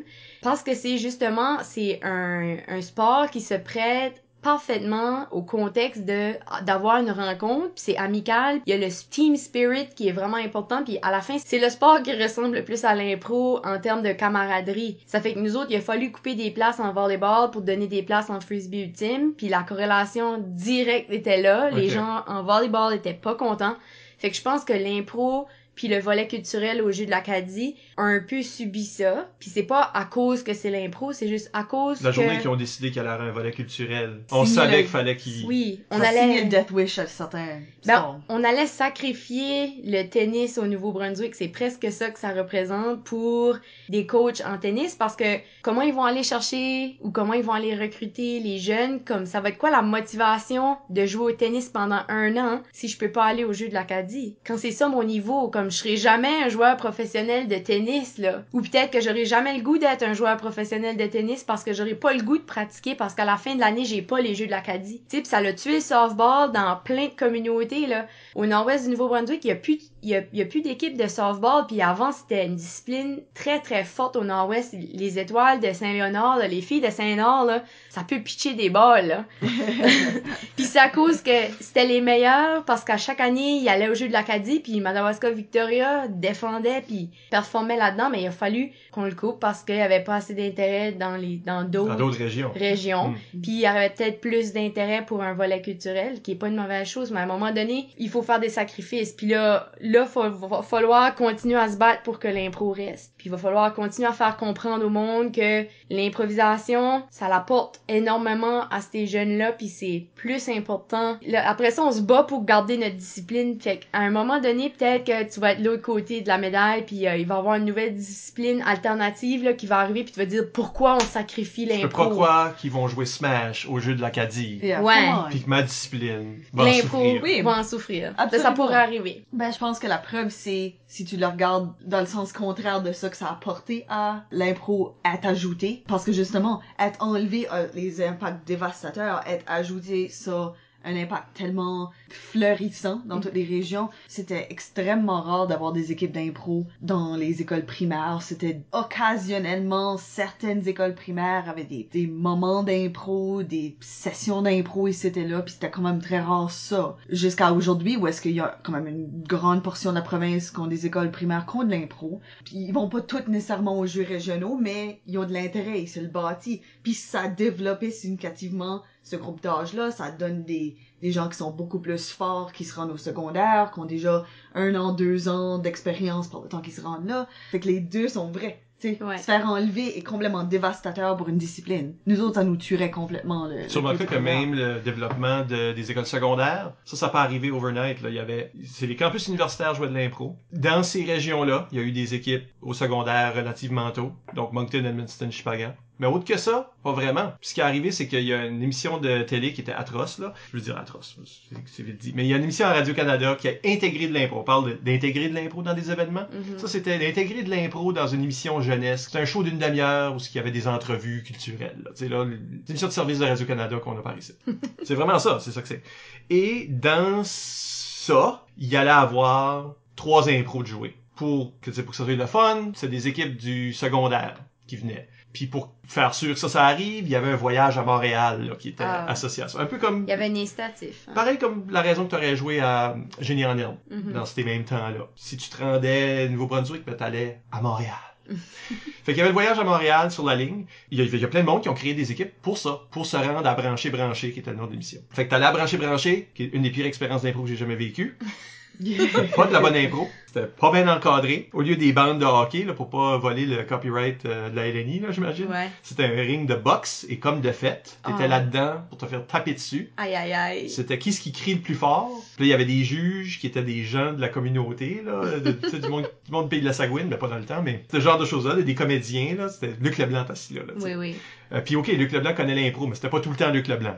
T'avais des gens là-dedans qui étaient juste des comédiens, tu sais. Puis les autres disent, j'ai trouvé ci, j'ai trouvé ça. Ils expliquaient leur vote. Puis le restant de la crowd qui riait pas à ce que tu faisais, c'était comme une classe d'immersion. Oh non! Ils comprenaient pas vraiment qu'est-ce qui se passait. Qu'est-ce qui se passe? Ben c'est ça, là. C'est juste pour dire, Mais ça a sparké le réseau. Oui. Ça a duré juste 2 ans. 1 an avec le secondaire, 1 an avec intermédiaire, là. Puis intermédiaire, ça n'a pas eu de bébé, mais secondaire, ils ont décidé que, wow, là, on vient juste de participer à Branché, nos équipes existent, il y a du monde qui se sont rencontrés à travers ça. Pourquoi est-ce qu'on fait pas un tournoi provincial? Et de là, la Gougoune dorée. Puis ça, c'est tout à cause de l'intégration de l'impro dans d'autres choses. Une raison pour se faire des équipes. Je pense que le jeu d'Acadie sert cette fonction-là aujourd'hui au Nouveau-Brunswick. Je pense que tu as mentionné plutôt intégrer, comme rendre la communauté au courant de la discipline, ça a vraiment un énorme impact. Parce que monsieur, madame, tout le monde connaît pas nécessairement de l'impro. C'est pas tellement vieux. On vient de célébrer le 40e anniversaire du premier match. C'est pas longtemps ça, pas quand tu compares à d'autres sortes de disciplines. Puis à moins que t'aies une personne qui a fait contact avec ça à un moment donné, tu sais pas c'est quoi. Ouais. Puis t'as pas nécessairement une bonne opinion de ça. Ça nous prend une minute du patrimoine. C'est ça. Faisons une minute du patrimoine. Oh, vite. Impro NB. Je vais aller chercher du financement pour ça. Un mandat l'année prochaine à la GA. Mais tu sais, présenter la discipline à ces gens-là, puis les embarquer, qui veulent encourager leurs jeunes de continuer à en faire plus tard, ça a beaucoup plus d'impact qu'on pense. Parce que si oui ou non un parent ou une communauté encourage ça, ça peut vraiment faire fleurir une équipe ou ça peut faire se réduire ça très rapidement. Il y a cet impact-là qui est éducationnel, ça prépare le monde à mieux comprendre dans le futur, mais aussi c'est juste une affaire de « bonjour, je suis de l'improvisation ». Ben, je pense qu'au niveau de l'intégration, c'est ça, c'est un autre des bénéfices de l'intégration de l'impro dans un grand événement, c'est que il y a des parents qui se font dire par des gens sur la mission, là, parce que c'est tout organisé par soit des bénévoles, soit des employés, mais la plupart du temps, c'est des gens bénévoles, qui gèrent, tu sais, ces jeunes-là à l'école, puis qui gèrent les coachs, qui gèrent les accompagnateurs. Mais les parents, ils reçoivent des messages de la part de la mission, qui est « allez voir les matchs », tu sais, comme notre équipe d'impro joue à telle heure, à tel local, allez voir ça. Fait que moi, je suis un parent de Frisbee Ultime, justement, puis j'ai jamais vu ça, ben je vais aller voir l'équipe de Madawaska Victoria jouer. Puis là, je découvre c'est quoi. Je savais pas c'était quoi avant de l'impro. Puis là, j'ai vu un match, j'ai ri, j'ai trouvé ça le fun. Puis là, ben ça commence à sensibiliser la population à c'est quoi de l'impro. Il y a certainement des centaines de personnes au Nouveau-Brunswick qui savaient pas c'était quoi, qui savent maintenant c'est quoi à cause des Jeux de l'Acadie. Puis je pense que ça, c'est difficile à quantifier, mais c'est très, très important parce que l'intégration de l'impro dans cet événement-là va nous apporter à l'improvisation une notoriété. Parce que plus que les gens te connaissent, plus, là, on n'est plus une discipline alternative, là, ou un sport douteux, ou un art douteux. On est mainstream, ça là. légitimise. Oui, ça donne une légitimité. Puis, tranquillement, pas vite, moi, je pense que ça va grandir en de la légitimité politique. Puis, tranquillement, pas vite, ça va vouloir dire, peut-être, c'est une organisation stable, avec du financement, avec des ressources, avec des moyens. Puis ça, c'est tout grâce à l'intégration dans quelque chose de plus gros, justement. Ça aurait pas été réalisable si on n'avait pas pris l'impro puis on l'avait inclus dans quelque chose d'autre pour sensibiliser ce public-là, qui se serait jamais même posé la question... Est-ce qu'il existe un théâtre improvisé? Est-ce que ça se peut? Oui, parce que attirer des foules à un événement d'impro, c'est déjà difficile. Fait qu'il y a c'est vraiment comme c'est pas les grands publics qui courent les matchs d'improvisation, généralement. C'est pas tout le monde qui trouve ça drôle, c'est pas tout le monde les impros qui ne sont pas drôles par exprès, c'est pas tout le monde qui fait comme ben oui, sois drôle. Parce que l'impro n'est pas un genre, tu sais là, c'est un médium. En d'autres mots, c'est pas tout le monde qui va voir telles sortes de films, qui écoute du jazz. C'est ça. Mais malheureusement l'impro, c'est un mix. Fait qu'on peut pas juste se cibler une sorte pour... Puis même si tu cibles, ça veut dire que tu réduis ton public encore plus. Mais ça, ces événements-là, le monde va juste venir pour supporter leurs équipes. Oui. Tu sais, appuyer leurs jeunes à eux autres. Parce que c'est quelque chose qu'on entend beaucoup d'improvisateurs que, pas que leurs parents les appuyaient pas dans ça, bien que ça aussi, mais mes parents ont jamais venu voir un match. Tu sais, t'entends ça souvent. Ils ont jamais compris, ils ont jamais pris le temps de comprendre. Il y a pas de soccer moms, puis il y a pas de parents en train de crier après l'arbitre, là, comme au hockey. Ou il y en a, mais juste un par équipe. Ben moi je trouve que c'est ça, ces parents-là, autant dans des tournois que dans des jeux, tu vas avoir quand t'es un organisateur ou un arbitre, il y a des parents qui viennent te voir, puis t'apprends à connaître des parents qui suivent vraiment leurs jeunes, mais ils sont vraiment l'exception à la règle. Tu pourrais pas avoir un petit meeting avec chaque parent, ça n'a aucun sens, mais tu sais, les quelques parents qui enjoy ça, je pense que c'est parce que les autres aiment ça. Mais là, il va y en avoir de plus en plus des parents d'impro, justement. Parce que, ta cousine joue au badminton, puis toi, tu joues à l'impro, tu sais, je vais me déplacer à Halifax, là, tu sais, puis on va prendre des vacances pour aller au jeu de l'Acadie, où ils sont à Miramichi, tu sais, on va se déplacer, puis on va aller vous voir parce que je vais être capable d'aller voir aussi d'autres disciplines puis pas juste de l'impro. Tandis que le tournoi secondaire, mettons, la Gogoune, c'est une fin de semaine, puis mes parents, ils auraient pas pris de vacances pour ça, là, tu sais, surtout que c'est comme au printemps, puis il fait jamais trop beau. Les Jeux de l'Acadie, c'est tout le temps le début de l'été, là, tu sais, ça marque la fin de l'école aussi, fait que tu capitalises là-dessus, puis tu vas chercher un grand public que t'aurais pas juste dans un tournoi secondaire, parce que il y a de la diversité, là. T'as des gens qui vont juste rentrer comme, c'est quoi ça? Oui. Puis ils vont aller voir telle discipline qu'ils connaissent pas, puis la découvrir, puis peut-être aimer ça, puis peut-être pas aimer ça. Puis on a vécu ça quand la dernière fois qu'on a tenu la coupe universitaire d'improvisation. Il y a des gens qui se sont juste comme fait comme qu'est-ce qui se passe là? C'est juste des gens de la communauté qui a donné à être là, puis on est voir une coupe de match. Mais là, imagine que le campus est plein de gens qui viennent voir d'autres choses, qui viennent appuyer d'autres choses. Tu sais, on n'a jamais eu trop de problèmes de garder du public là, au jeu de la francophonie là, cet été. Là. Est-ce que l'impro se marie à toutes les sauces? Demande Martin Savoie. Quel défi structurel d'un événement d'envergure peut empêcher la tenue d'une épreuve d'impro? C'est une bonne question. C'est quelque chose qui aurait pu tuer ce projet-là dans l'œuf? Vous avez un gros événement. Parce qu'il y a d'autres sortes de jeux. Oui. Tu sais, là, il y a des jeux des aînés, il y a des jeux... Tu sais, qui ont pas... Non, mais ça existe. Non, mais l'impro au jeu des aînés m'a fait rire. Ben, donne-nous un autre comme 20 ans, là. Oui, on n'est pas assez vieux. Ouais. On n'est pas assez vieux. Mais non, mais je veux dire, il y a des jeux un peu comme ça spécifiques. Peut-être que le problème linguistique, si les jeux sont pas spécifiquement francophonie, ou tu sais, tout dans la même langue, tu sais, tu peux pas faire les jeux du Commonwealth avec de l'impro. Avec de l'impro qui ne serait pas tout en anglais, par exemple. C'est ça. Ça en donne bien, là, le Commonwealth, disons, mais il n'y a pas d'impro dans les Olympiques. Ni aux Jeux du Canada. Les dieux de l'Olympe, là. Ouais. Il improvisait, il savait pas ce qu'il disait. Il mangeait des raisins puis il jouait de la harpe à longueur de journée sur leur nuage. En d'autres mots, il y a un dieu des arts, là. Apollon est un dieu des arts. Pourquoi est-ce que les Jeux olympiques n'ont pas un volet culturel? Ben, ils n'ont pas un volet culturel parce que le monde se parle pas de la même langue. Fait qu'ils font pas le théâtre dans la même langue, ils font pas la musique dans la même langue, ils font pas de l'impro dans la même langue. Tu sais, là, ces matchs d'impro là, en Grèce antique. Il y avait pas nu, en plus. Les Jeux olympiques n'étaient pas nus. Oui. Fait que... là, c'est vraiment une mise à nu. L'impro nu. Des choses comme ça. Tu sais, il y a des... Parce qu'il y a toutes sortes de jeux. Mais il n'y a pas une intégration nécessairement facile de notre discipline parce qu'elle est basée sur le langage. Moi, je pense que c'est ça le vrai empêchement. Ouais, je pense que tu fais vraiment un bon point, puis je pense pas que je pourrais faire un meilleur point. Ben, moi, je pense qu'on pourrait peut-être toucher probablement des affaires qui vont subvenir pendant qu'on host les Jeux de la francophonie internationaux. Parce que là, oui, tout le monde parle français, en principe. Mais il y a quand même l'élément de l'approche à ce genre d'activité-là qui peut être très différente culturellement d'un pays à l'autre. La façon de raconter une histoire. Ce qui est drôle d'un pays est pas nécessairement drôle dans un autre. Tous ces éléments-là, c'est vraiment, je crois que ça, c'est un gros défi que je pense possible de surmonter, mais je pense que c'est quand même un gros défi à prendre en considération. Tu sais, si moi, dans mon pays, il y a des choses qui sont, tu ris pas de ça du tout, mais là, jouer avec une équipe que c'est complètement correct rire de ça, comment on joue comme avec des défroqués canadiens, là, OK? Comme la France, le Canada français est basé dans le catholicisme, mais on se moque de ça. La majorité des gens du groupe d'âge qui visent les jeux sont peut-être même pas croyants, sont certainement pas pratiquants. Tu sais, on a une grosse masse de ça. Le catholicisme, là, c'est mort en France puis au Canada français. Pour beaucoup de gens. Mais c'est pas le cas en Afrique, par exemple. D'autres régions pourraient être très croyants, puis le blasphème qu'on fait en impro fréquent. Tu peux pas passer une saison d'impro sans que quelqu'un fasse le Christ qui débarque la croix.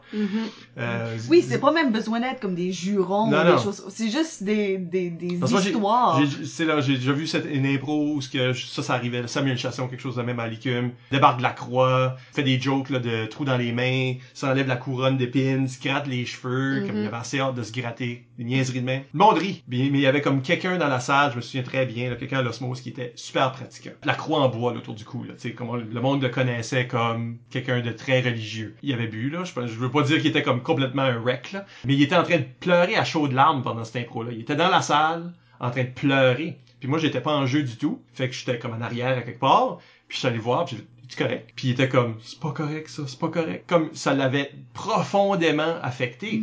Mais ça l'a pas choqué. Mais je peux voir aussi où il y a des tabous culturels dans certaines régions. Que si le tabou devenait joke, ou même était abordé, ça serait complètement inapproprié, ça serait choquant, ça serait un appel à la violence, là, pratiquement. C'est ça là, qu'il va falloir composer avec. Ou est-ce que je me trompe? Non, ça va être un des plus gros défis, à mon avis, que la discipline d'improvisation au jeu de la francophonie internationale va vivre. Ça va justement être comment adapter l'impro pour que ça soit culturellement accessible pour tout le monde, puis qu'on puisse quand même se comprendre dans la discipline. Tu sais, à l'intérieur des règlements, à l'intérieur de même le public, parce que le public veut pas ça va être un public international, mais on va être quand même au Nouveau-Brunswick où c'est correct de faire des jokes dans ce genre-là. Il faudra gérer les attentes. Moi, je pense que c'est ça, puis ça, c'est pour toutes les disciplines confondues, mais il faut gérer les attentes. Fait que dans ce cas ici, pour les Jeux 2021, il va falloir gérer les attentes des équipes qui s'en viennent, des coachs, du comité organisateur, du public. Il va falloir gérer les attentes des officiels, il va falloir gérer les attentes de tout le monde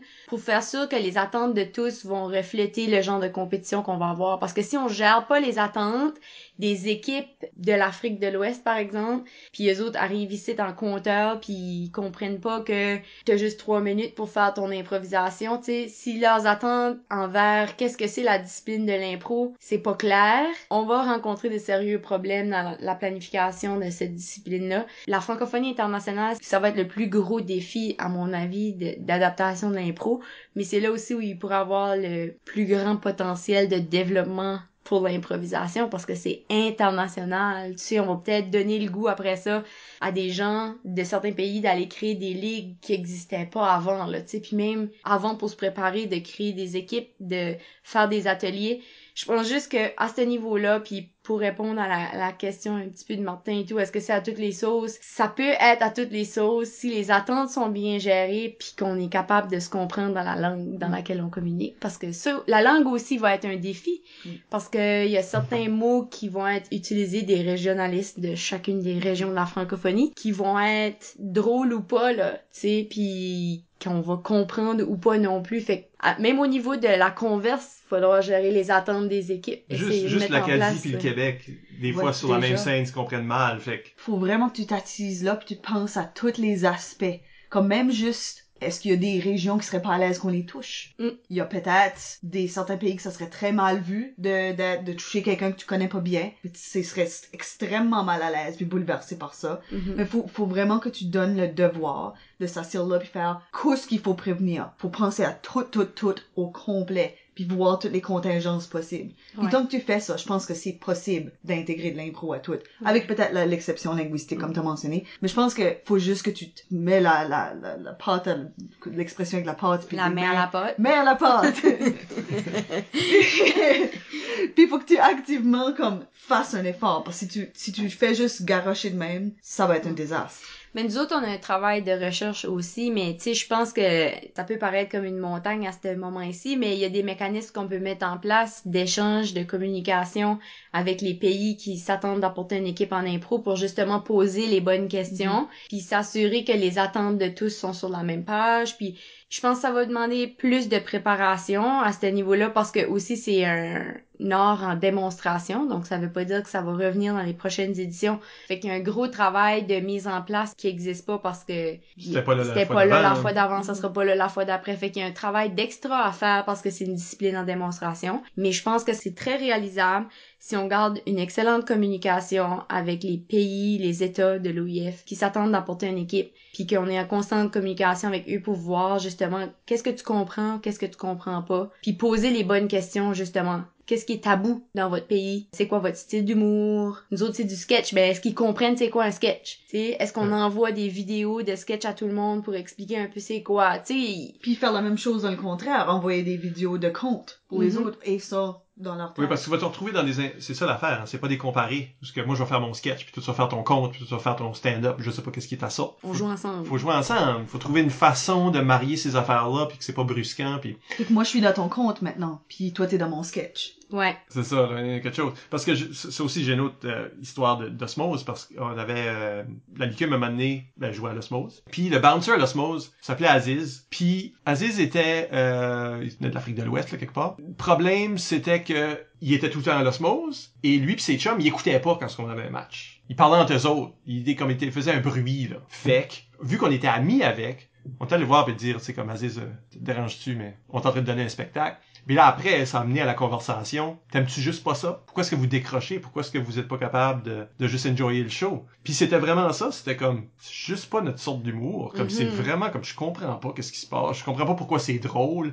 Puis pour lui, l'idée de faire, à la canadienne, si on veut, à l'américaine, des punch, blablabla, punch, blablabla, punch. Puis ça qui est drôle, c'est ton punch. C'était complètement à l'inverse de ce que les autres trouvaient drôle. Les autres trouvaient drôle la façon que tu racontes. Ce qui est drôle, c'est les personnages dans une situation, etc.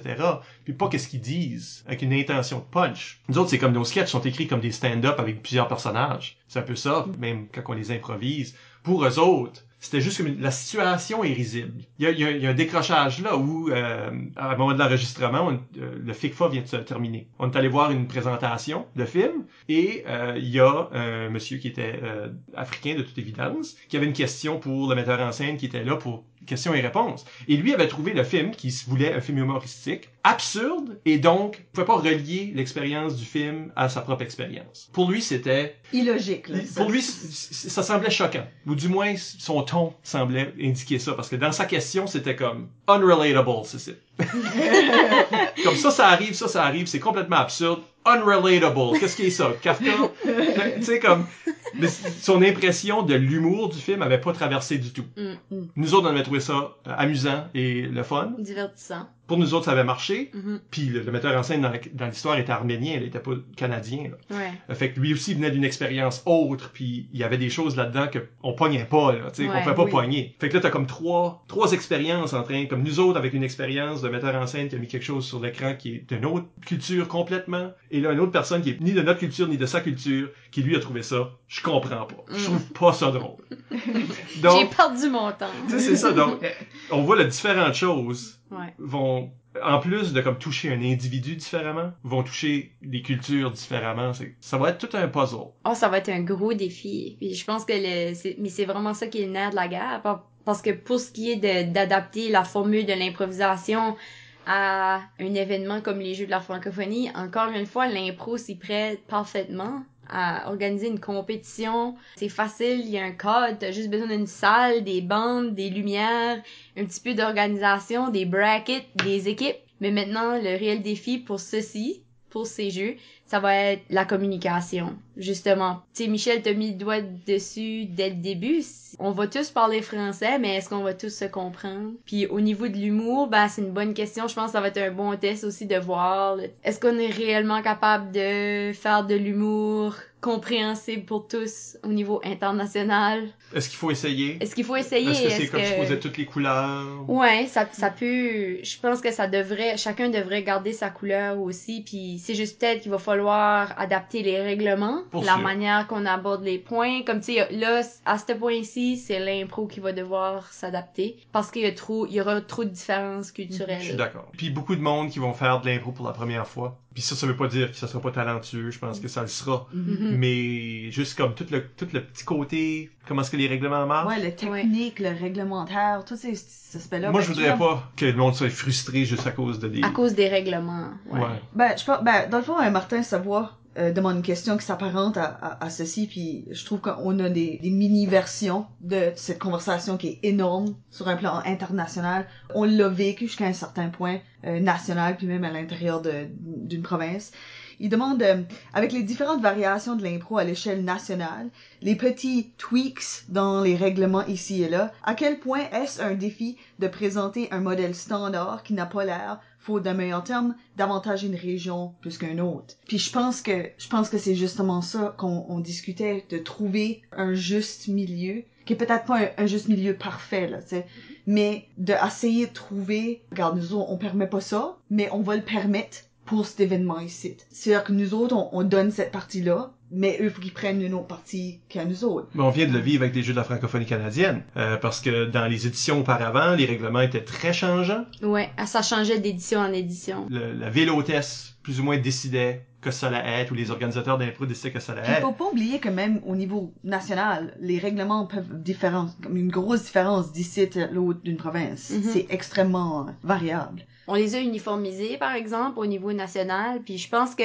l'exemple du Canada s'y portait bien, comme puis la structure des jeux, ça fait 7 éditions des jeux qu'il y a, fait qu'on était prêt pour des règlements nationaux, tu sais, qu'on est capable d'exporter maintenant dans toutes les provinces, puis que pour notre événement, c'est ça les règlements. C'est correct, quand vous jouez à l'école, vous avez d'autres règlements, puis ça change rien, ça reste l'impro, mais pour les jeux internationaux, ben c'est ça, faudra d'autres règlements, puis ça va peut-être pas ressembler à de l'impro comme qu'on le fait au Québec, en France ou au Nouveau-Brunswick, mais le fait que ça permette à plus de pays puis plus de différentes cultures de s'intéresser au jeu puis au concept, tu sais, il faut peut-être retourner à la base de c'est quoi l'impro, enlever beaucoup du superficiel puis du superflu puis des choses qu'on a ajoutées avec les années pour ajouter des défis ou diversifier, tu sais, puis peut-être juste plus revenir à la base, revenir au plus simple, comment on peut le simplifier au maximum l'activité ou le jeu de l'improvisation pour que le plus de gens soient capables de le pratiquer, parce qu'il y en aura beaucoup qui n'auront jamais fait, tu sais. Puis oui, on a des excellents improvisateurs ici qui peut-être performeraient pas dans les règlements qu'on va créer, là, tu sais, mais je pense qu'on doit s'adapter pour accueillir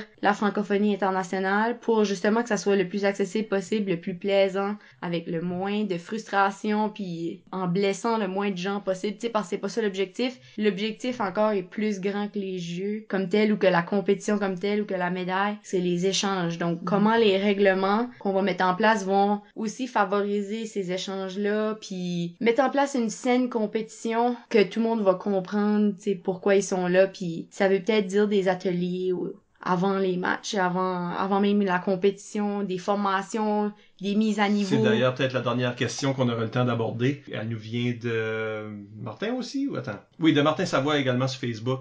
Il était très occupé, ou pas occupé finalement, pour nous avoir envoyé tellement de questions. Est-ce que les organisateurs d'un tel événement se doivent d'offrir une formation à ceux et celles qui agiront, lui dit à titre officiel, mais les joueurs aussi, dans comme tous les participants? sens. Moi, je pense que tu sais, l'excuse de se rencontrer dans le cadre d'un événement majeur, ben, c'est l'excuse de se former, puis de sortir de là meilleur que t'étais quand t'es arrivé, puis de grandir de cette expérience-là, puis de profiter de la richesse de l'expérience de tous dans ta formation pour toi aussi grandir. Fait que moi, je pense que c'est nécessaire d'offrir des volets formateurs, puis au jeu de la francophonie canadienne, on le fait. Il y a un avant-midi au minimum, puis une journée si possible, qui est simplement de la formation. Justement, que ce soit une mise à niveau ou que ce soit juste pour te permettre d'échanger dans un contexte qui est pas la compétition pour l'instant, là, tu sais.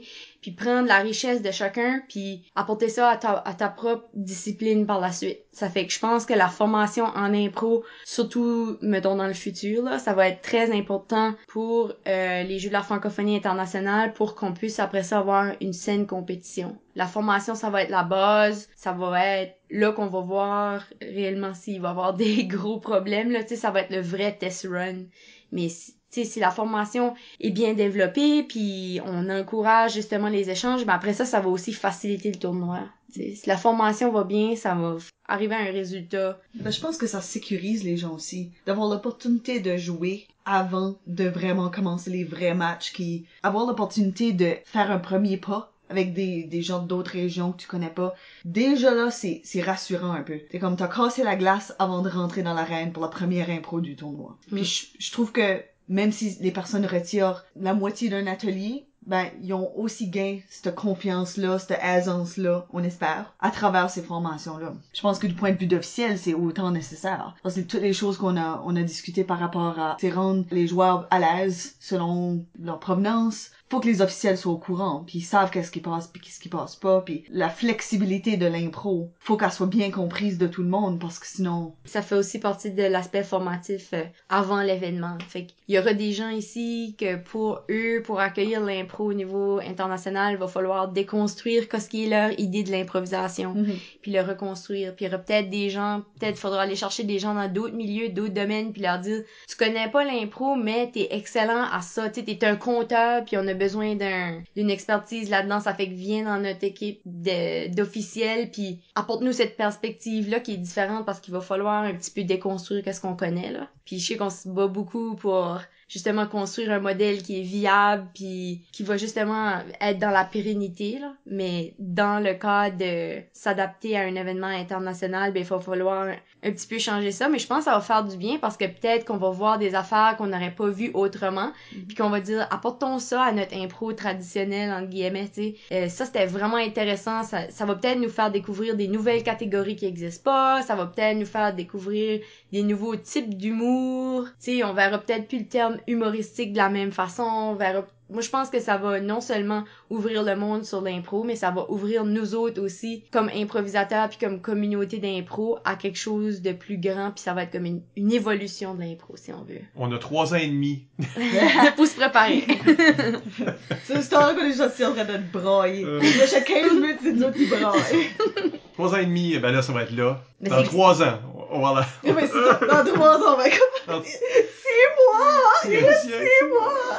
Vous réécouterez le podcast. Ouais, c'est ça. Là, on serait comme, hey, on était intelligents, on aurait dû faire ça. Ah non, pourquoi est-ce qu'on n'a pas fait ça? Ben, on vous rappelle que vous pouvez nous laisser des commentaires par courriel au improvisationnb@gmail.com, sur le blog d'ImproNB au impronb.wordpress.com ou sur les médias sociaux. Nous sommes ImproNB sur Twitter et Instagram et Improvisation NB sur Facebook. C'est toujours apprécié, que ce soit sur le sujet ou sur la personne de Joël. La félicité pour sa belle entrevue. Pour le jazz. C'est juste du monde, on aurait pas. Écoutez tous nos épisodes au complet par l'entremise du blog, iTunes ou YouTube. Encore une fois, merci à Joël Martin pour s'être prêté à l'exercice. Merci à vous de m'avoir accueilli. Merci Isabelle. Merci Michel. Et à la prochaine pour un autre entretien avec une vedette de l'improvisation. Une vedette? Non. Arrête. Il n'y a jamais personne qui veut accepter le... Ben t'as les Robert Gauvin de ce monde-là qui vont bleu dessus. Bye là.